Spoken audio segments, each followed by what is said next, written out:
My sister offered to be a surrogate for me, then decided to keep the baby. I, 32F, had a baby via surrogate. My own sister was the surrogate, and now my sister, 29F, has decided she wants to keep my baby. To make it even worse, my husband, 33M, is involved in ways that shatter my heart. I can barely even type that without wanting to throw up. I'm sorry if this is long or all over the place. I'm just trying to hold it together. This all started 2 years ago.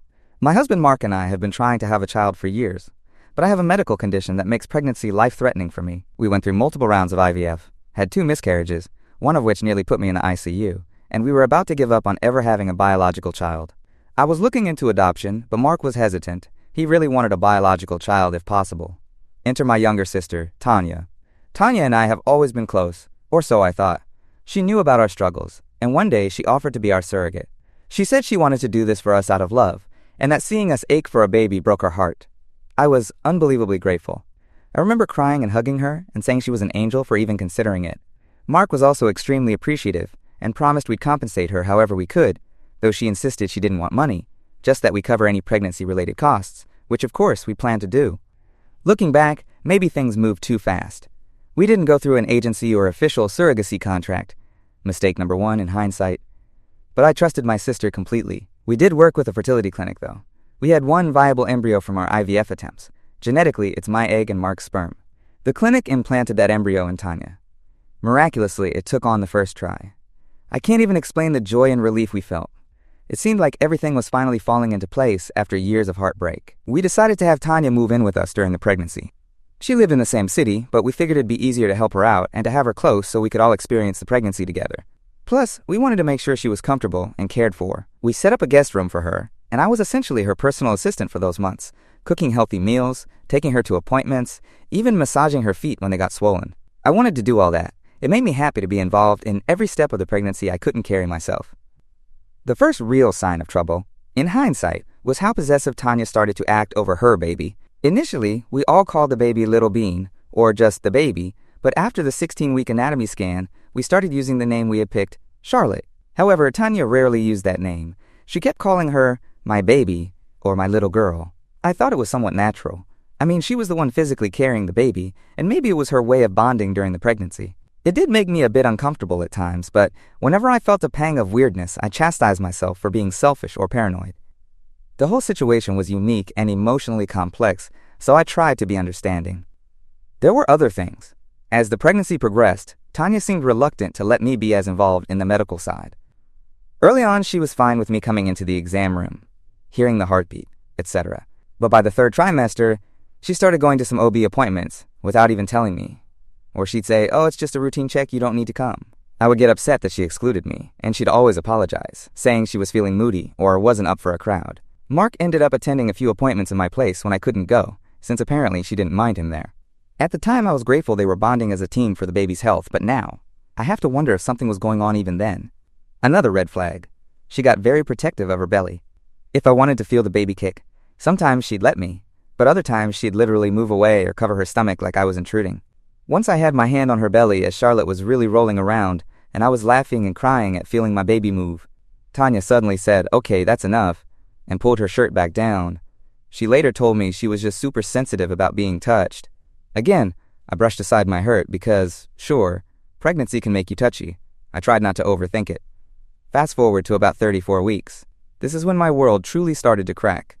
I came home from work early one day. I had planned a surprise to set up the nursery furniture that had arrived, as a gesture to cheer Tanya up because she'd been seeming down. When I got home, I heard what sounded like arguing coming from upstairs. It was coming from the guest room, and the door was slightly open. I heard Tanya's voice and Mark's voice, and they were talking in hushed, urgent tones. I distinctly heard Tanya say, "You promised. You said you loved me, you can't just back out now." My heart shot into my throat. I pushed the door open and found them literally sitting on the bed together, looking guilty as sin. I demanded, "What is going on?" They jumped apart. My sister burst into tears, and my husband just hung his head, unable to even look at me. I will never forget that feeling. My stomach dropped, my vision blurred. I thought I might faint. To cut the worst short, because I could write pages on the confrontation that followed, they admitted they'd been having an affair. It started around the 2nd trimester. They claimed it just happened because they were spending so much time together at appointments and when I was resting, and they grew close. I felt like I was going to vomit as they spilled this betrayal. My own sister and my husband. Then, The bombshell, even beyond the affair. They said they had fallen in love, and that Tanya had decided she couldn't give up the baby because it's their baby now. She actually said that. It's our baby. I went ballistic. I screamed that it was absolutely not their baby. It's mine. Biologically and in every way that matters. She tried to argue that since she's the one who carried the baby, and she's the birth mother, she has rights, and that since Mark is the father and they're together now, I should just step aside. I cannot believe I'm even writing this. This sounds insane, but it's actually happening to me. I basically told them both to go to hell, that this was the ultimate betrayal, and neither of them had any right to keep my child from me. I contacted the fertility clinic and a lawyer the very next day. The lawyer informed me that we should have had a solid surrogacy contract in place. We did have some basic paperwork, but apparently it might not be ironclad. More on that in a bit. From that moment, everything was just screaming and crying and chaos. I kicked my sister out of our house immediately. Mark left too, to make sure she's okay. What a hero. So just like that, at 8 months pregnant with my baby, my sister moved out and in with my husband. He got a hotel at first, I think, then eventually they went to her apartment. Meanwhile, I was a wreck, sobbing on the floor of what was supposed to be the nursery, which now felt like a cruel joke. Over the next couple weeks, I tried every argument I could to make them come to their senses. I begged. I threatened legal action. I even enlisted my parents to intervene. My parents were horrified by all of this. They pleaded with Tanya to remember why she became a surrogate in the first place. But shockingly, my parents have not cut her off. They keep saying, this is a family matter. We have to handle it delicately. They want to stay neutral to not lose a grandchild.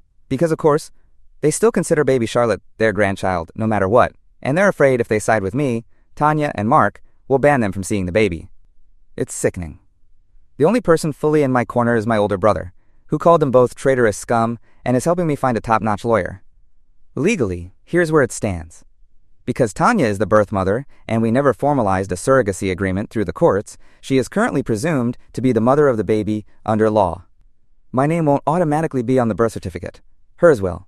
Mark is the biological father and will be on the birth certificate as the father. My lawyer is preparing to petition the court for me to be recognized as the baby's legal mother since I'm the genetic mother and it was supposed to be a surrogacy. But he warned me it can get very complicated and outcomes can vary by state. To make matters worse, since Mark is siding with Tanya, which he has made clear he is, he's literally shacked up with her right now, he will likely support her keeping the baby and possibly try to argue that I have no rights because I'm just the egg donor, effectively. The absolute gut punch of that. To hear my husband imply, I'm just an egg donor and not the mother after everything we went through. I can't even. I've been living in a nightmare fog, but the baby's due date is looming. She's 37 weeks now. I'm terrified they'll intentionally shut me out of the birth. I've made it very clear that I want to be there when Charlotte is born. Hell, I'd plan to catch her myself if I could have. But Tanya's now saying she doesn't want me in the delivery room because it would be too stressful. She only wants Mark there. I told her I intend to come to the hospital anyway and at least see my baby after she's born. She responded that I could maybe visit as an aunt if you behave. I cannot believe the gall of that statement. I snapped that I will be her mother, not her damn aunt, and Tanya hung up on me. So yeah, currently my cheating husband and backstabbing sister are basically planning to play happy couple with my baby. They've even been setting up a nursery at my sister's place, which I assume Mark is funding. It's like they're gaslighting me. This is literally my embryo, my child, but they're acting like I'm just an obstacle. I've barely been able to eat or sleep. I cry nonstop, but I also have this deep rage brewing inside me. It's complicated by the grief too. The loss of my marriage, that's definitely over. The loss of trust in my sister, the potential loss of my newborn. I swing between wanting to fight them with every ounce of strength and just collapsing into despair that they might actually win and I'll lose my daughter. I've consulted a second attorney who specializes in reproductive law. She thinks I have a strong case to get custody because there's clear evidence it was supposed to be a surrogacy arrangement. Text messages, emails, my parents as witnesses who knew the plan. But she cautioned it might be a long fight and that technically the law is on Tanya's side until I can get a court order after birth. We might have to go through DNA testing and everything, which is insane because everyone knows the baby is biologically mine. Even Tanya doesn't dispute that, but she's just banking on the fact she carried the baby and we have no formal contract. I'm posting here because I desperately need support and advice. Has anyone ever been through something remotely like this? I know this is beyond messed up. I never thought in a million years I'd be in a position where my husband and sister betray me and I have to fight my own family for my baby. Emotionally, how do I even cope with this right now? I'm trying to stay strong and focus on the legal battle because that's my best shot at getting Charlotte back. I say back, even though she's not born yet. It feels like she's mine already, and they're stealing her. But every night I wake up from nightmares of never seeing her, or of the two of them raising her and telling her I didn't want her or something. It's torture. Also, I should add, Mark had the nerve to tell me he still hopes I can be in Charlotte's life in some capacity, like he's willing to let me be her aunt or something, as if he's the one who gets to decide my role in my own child's life. That conversation ended with me screaming at him to go fuck himself, and that I'd see him in court. Good for me, I guess, but it left me shaking and sobbing for hours afterward. I'm not even sure what I'm asking for here. Maybe just some insight, any similar stories, legal tips, or even just emotional support to get me through this hell. I feel so utterly alone. My family is fractured. Holidays are basically canceled. My parents are straddling some stupid neutral line to not lose anyone, which I see as a betrayal too at this point. I told them as much, that if they can stomach what Tanya and Mark are doing, then I don't need them. They responded that of course they support me, but they don't want to be shut out of their granddaughter's life, no matter who ends up with custody. Which, again, feels like they think I might actually lose custody? Thanks for the vote of confidence, Mom and Dad. God, what a mess. I just want my baby safe in my arms, and these horrible people out of our lives. Is that too much to ask? I will update if I can when I have news. Right now we're in a holding pattern until the baby is born, and our legal motions can officially kick into gear. I'm praying that maybe once she's born, something will snap in my sister. Like she'll see my immediate attachment to the baby, or just come to her senses and possibly relent. But given how she's been acting, I'm not holding my breath. Anyway, thank you for reading this tragedy. Hug your loved ones. And please pray that my little girl ends up with her rightful mother. Update 1, I wish I had good news to share, but things are still incredibly tense and uncertain. However, a lot has happened. Baby Charlotte was born 2 weeks ago, and I didn't even find out until nearly a day after the fact. I am beyond furious and hurt about that, but let me backtrack a bit. After my original post, I got tons of supportive messages. Thank you, by the way, to everyone who reached out. It meant more than you know. Many people urged me to be at the hospital no matter what. I took that advice to heart. When Tanya was around 38 weeks, I basically camped out emotionally, ready to drop everything and go when she went into labor. Despite our estrangement, I was still in contact with my mom, who promised to inform me if she heard anything about Tanya going into labor. Well, apparently my lovely sister and husband decided to keep me completely in the dark. When Tanya's contractions started, she didn't tell my mom, who would have told me. She went to the hospital with just Mark. My mom figured it out only after Tanya hadn't responded to texts/calls for half a day. She checked with a neighbor of Tanya's who said, "Oh yes, we saw Mark leaving with a hospital bag." By the time my mom relayed this to me, Tanya had already delivered. I felt a mix of joy, my daughter is here, and absolute despair. I wasn't there for her first moments, and what lies are they telling her? I drove to the hospital immediately, shaking the entire way. I had no official status there, so I basically had to beg the maternity ward reception to let me in to see my sister. At first they refused since I wasn't on any visitor list. I broke down crying, explaining the insane situation through tears. I must have looked pitiful, or just convincing enough that a kind nurse decided to sneak me back to the postpartum unit. I found Tanya's room. Mark was actually in the hallway when I turned the corner holding a pink swaddled bundle. Holding Charlotte, my heart leapt and broke at the same time. He looked startled to see me. I will admit I lunged at him. Not violently, but I went right up and said, "Give me my baby," and tried to take her from his arms. He stepped back and turned away, and suddenly, a nurse was in between us demanding to know what was going on. I was nearly hysterical, shouting, "That's my baby! I'm the mother!"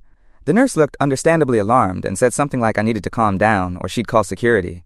I took a deep breath because the last thing I wanted was to be kicked out. I said very clearly, "I am the biological and legal mother of that baby, and I have paperwork to prove it. He," I pointed at Mark, "is my soon-to-be ex-husband. The woman in that room is my sister, who was a surrogate for us. They are trying to keep my baby from me." I'm sure that nurse had no idea what to do with that info. Mark quickly interjected, telling her, "It's a family disagreement," and suggesting that security escort me out. He was amazingly composed, which enraged me further. He had clearly prepared for this scenario, whereas I was coming in hot. Before things escalated further, my sister, who must have heard the commotion, cracked the door and told the nurse, "It's okay, I'll talk to her." She had the nerve to look weary and annoyed, as if I was inconveniencing her, mere hours after she stole my moment of giving birth. I walked into the room and noticed an empty bassinet. She must have given the baby to Mark to hold while she dealt with me. I cannot describe the restraint it took not to slap her. Instead, I pleaded, "Tanya, please, you know this isn't right. Let me have my daughter." She replied, "I can't do that. You're not thinking clearly. I'm her mother now, legally and otherwise." I was just in disbelief at the coldness. She wasn't crying or emotional. She was steely, almost like a business transaction. I reiterated that we have lawyers involved and this would be sorted out legally, but that she was only making it worse and hurting her own niece in the process. She told me I should leave before security is called and that I could see the baby. She wouldn't even call her Charlotte when we have our day in court. At this point, I realized I wasn't going to walk out of that hospital with my baby that day. So I switched tactics. I begged just to hold her, even if they watched me the whole time, just for a minute. I told my sister I hadn't even held my own daughter yet. I just wanted to see and feel my baby. I said, "You owe me that much at least. As your sister, if you have any love left for me, please let me hold her for 1 minute." Something in my plea must have landed, because Tanya hesitated, then nodded to Mark. He reluctantly handed Charlotte to me, under the watch of both of them, and a nurse by the door, probably ready to call security if I tried to run. And that was the first time I held my daughter. She was so tiny, so perfect. She had a full head of dark hair and these rosy cheeks. She opened her eyes for a moment and looked at me. Those eyes are blue. Likely they'll change, but still. I lost it, just openly weeping while whispering to her how much I loved her. In that moment, even with those two traitors hovering, everything else faded away. It was just me and my baby, finally connected. I gently told her, "Mommy's here. I love you. I've been waiting for you." And I swear she responded to my voice by calming for a second. Maybe I imagined that, but let me have it. It was the most bittersweet, overwhelming moment of my life. After maybe 3 or 4 minutes, Tanya said, "Okay, time's up." I looked at her like, "Are you serious?" But she insisted. Rather than cause a scene and have security kick me out, I gave Charlotte a soft kiss and handed her back, telling her I'd see her soon. I then looked my sister in the eye and said, "This isn't over. I'm her mother. Enjoy playing mom for now, because we both know the truth. I'll make sure she knows it too one day." Tanya just turned away, and Mark wouldn't meet my eyes. I left the room shaking with anger and sorrow, but also more determined than ever. The next few days were a blur of legal motions. My lawyer filed emergency petitions with the court for custody and to establish my parentage. We also got a temporary restraining order against Mark and Tanya on my behalf, mostly just ordering them not to harass me or keep me away from the baby. However, and here's where it gets messy, since Tanya is currently on the birth certificate as the mother and Mark is listed as the father, I have to basically prove parentage to get any rights. We requested a DNA test to confirm Charlotte is genetically mine, which of course it will. Mark's side is trying to delay that, unbelievably. They are claiming it's not necessary, or that it could somehow harm the baby, which is BS. A quick cheek swab won't harm her. Obviously, they're just stalling for time while they have physical custody. We had a preliminary hearing about a week after Charlotte's birth. The judge did order that a DNA test be done ASAP, and in the meantime, he granted me supervised visitation twice a week at a neutral family visitation center, since I showed evidence that I'm likely the biological mother. It's not the outright custody I wanted, but it's something. I got to see Charlotte again 3 days ago at the first visit. Mark actually brought her. Tanya didn't show, probably to avoid facing me. It was emotional. She's so tiny, and I only get 2 hours with her while a court-appointed monitor observes to ensure I don't try to take her and run, I guess. I spent most of the visit just holding her, feeding her a bottle, and singing to her. She looked at me so intently at one point, and I felt that bond all over again. Leaving after the 2 hours was agony. Handing her back to Mark, who sat in the corner silently the whole time, was like ripping out a part of me. I told her, "Mommy will see you soon, my love." Mark actually flinched when I said mommy. "Well, sorry if that makes you uncomfortable, Dad. Our next court date is in a couple weeks, and by then the DNA results should be in. I have no doubt the test will show I am 99.99% her genetic mother, and my lawyer is confident that I'll basically secure my legal status as her mother. From there, I will be petitioning for full custody, given the circumstances of how this birth came about and the betrayal. We will also be concurrently handling the divorce and any custody arrangements with Mark. Honestly, I'd be fine if Mark gets some visitation as her father down the line. I mean, he is her biological father, unless something wild comes out like the embryo didn't take and she got pregnant with his baby the old-fashioned way. I wouldn't put it past them, but the doctors confirmed the pregnancy 10 days after the transfer, so that's highly unlikely. But I absolutely do not want Tanya to have any parental role. She is not the mother in any way except having given birth. She's biologically the aunt.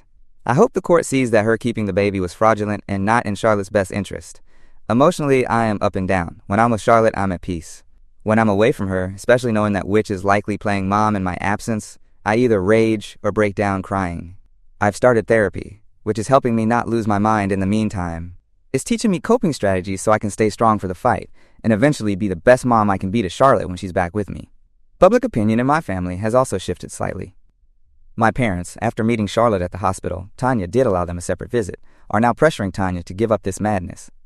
They told me that holding their granddaughter made them realize even more that the baby belongs with me, her actual mother, and that Tanya and Mark are living in a fantasy. I think seeing me fight so hard also reminded them who the real mother is here. They even offered to help me financially with legal fees if needed. I thankfully have savings and some support from my brother, so I'm okay. I'm glad they came around, though I told them my relationship is far from healed after their initial wishy-washy stance. They understand, and they seem pretty remorseful for not backing me fully from the start. Mark has been in full damage control mode. He's been annoyingly civil in legal communications, likely trying to appear like the reasonable one. He even sent me an email, through his lawyer, saying he hopes we can settle custody without ruining each other, and that he'll always respect me as Charlotte's mother. He just wants to also be her father. Funny how that respect only materialized once I had a legal foothold. I haven't responded directly, only through my lawyer, who basically said we'll pursue whatever is in Charlotte's best interest, vigorously. As for my sister, she's gone pretty quiet. I think she knows the DNA test will destroy her claims. I wouldn't be surprised if she's beginning to distance herself from the whole mess to save face or sanity.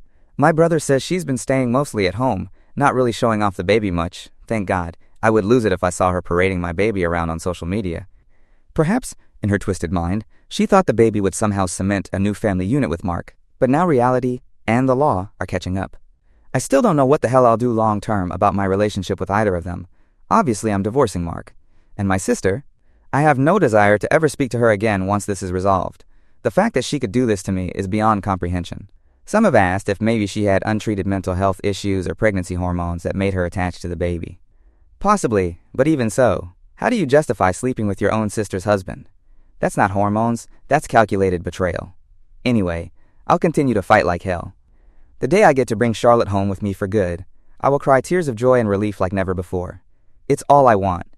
I'll deal with the rest, the divorce, the emotional trauma, etc., as long as I know she's safe with her mommy. Thank you all again for the support. It has kept me going on my darkest days.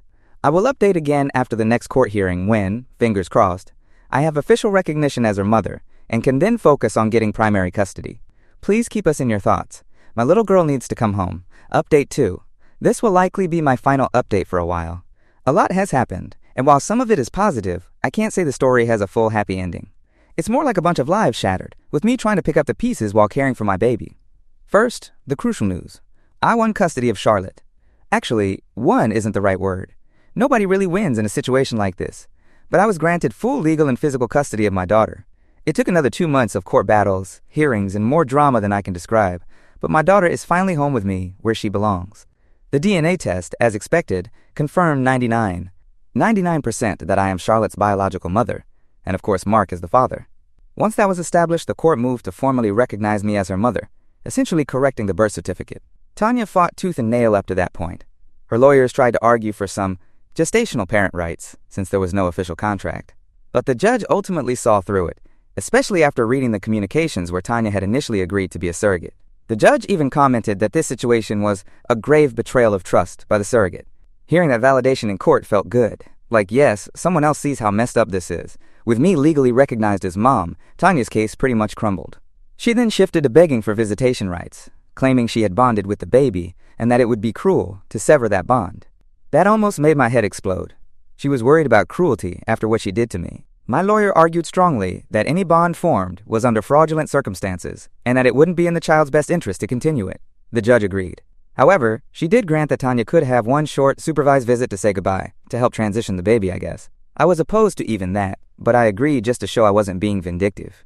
Also, in the back of my mind, I wanted Charlotte to have closure, even if she's too young to remember, more symbolically for me.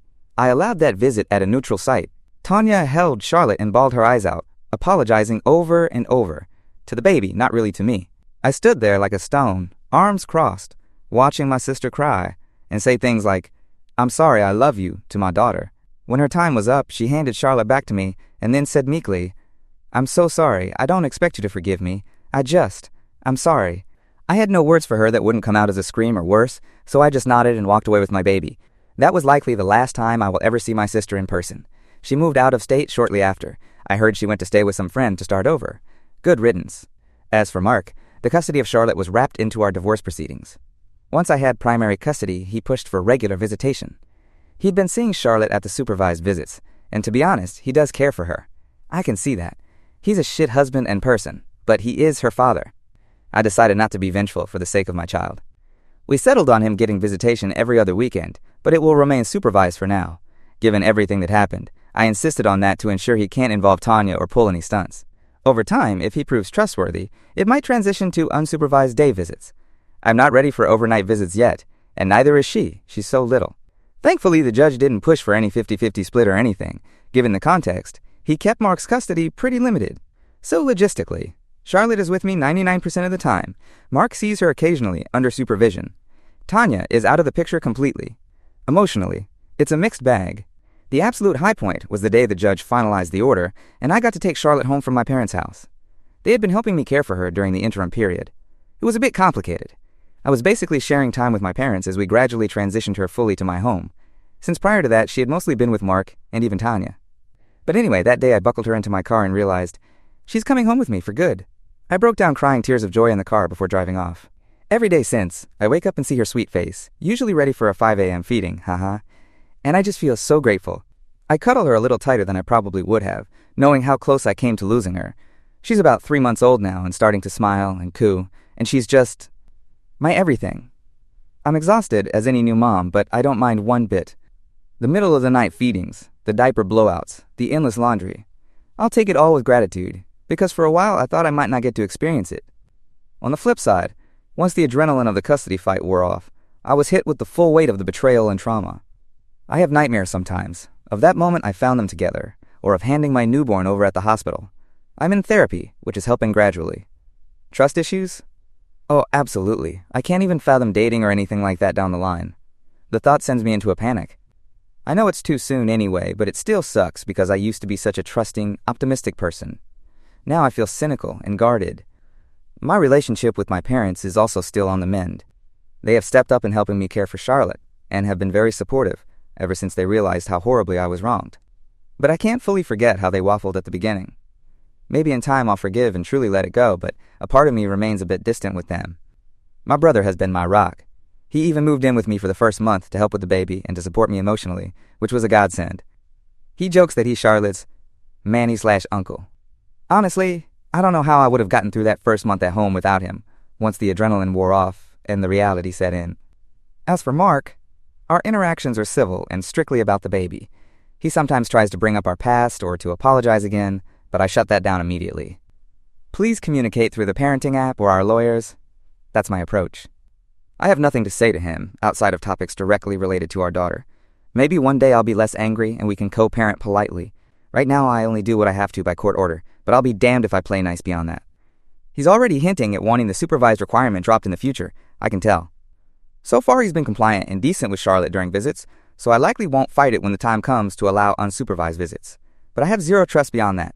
I will never grant him a single minute more than what the court order says, or let him babysit during my time. Nothing that isn't explicitly required.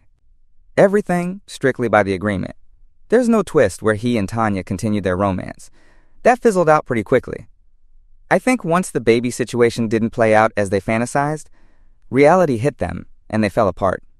Last I heard, from my mom, Mark is not in contact with Tanya at all anymore and is basically humiliated, trying to piece his life back together after blowing it up. He apparently told my dad he regrets everything and wishes he could undo it. Well, too late, buddy. Actions have consequences.